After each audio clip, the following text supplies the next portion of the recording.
Nilesh Shah joins us now, Managing Director with Kotak AMC. Nilesh bhai, thank you for joining us. Gold and Nifty have given similar returns. I mean, why are we doing so much of analysis every day, so much of volatility? We look at macro, we look at rupee, we look at earnings, we look at P. Life is so simple, just buy gold, forget it. So, Nikunj bhai, we'll have to figure out when Indians decide to sell gold, who will buy. Today, gold prices are up because we are one of the largest buyers. Fortunately for India, central banks of the world have become like our housewives.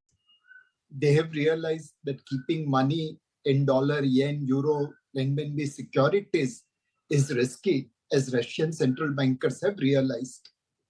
Now they have joined the bandwagon and they are buying gold as much as Indian housewives are buying. So yes, undoubtedly gold looks on a better footing.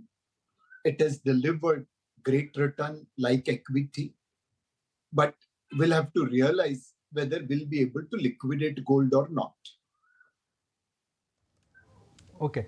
Now the point is, where do you go from here? I mean, we always talk about equity markets, but let's first understand where is the earnings and economy headed, and is it now time to be optimistic because the macro, the data points in terms of tax collections, oil, dollar index, the macro is getting better now.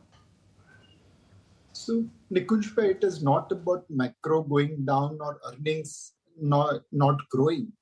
It's all about meeting expectation. At 22 times forward, earnings expectations were running in double digit. Actual earnings came at low single digit, mid single digit. In every quarter of this year, Nifty 50 earning per share is more than 250 rupees per share.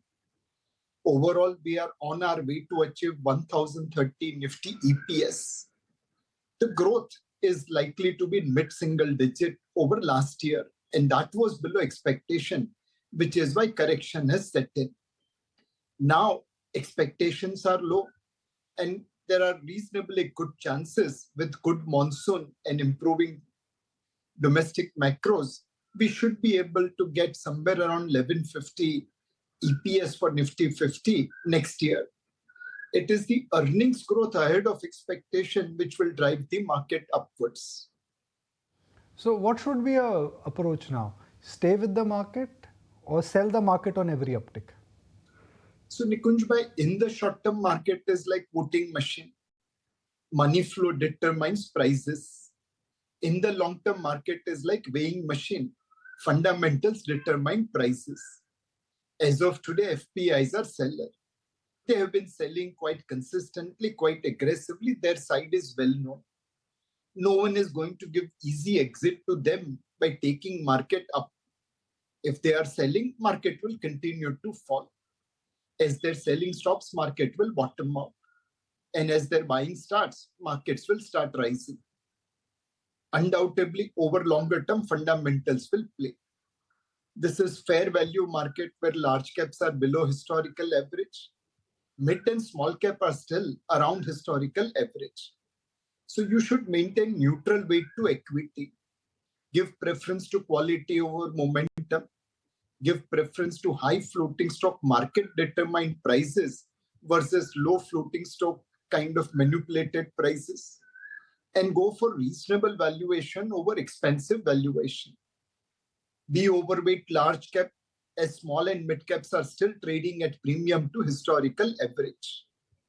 Most importantly, don't buy everything in correction at one go. Keep on adding on a calibrated basis as FPIs are likely to sell for the near term.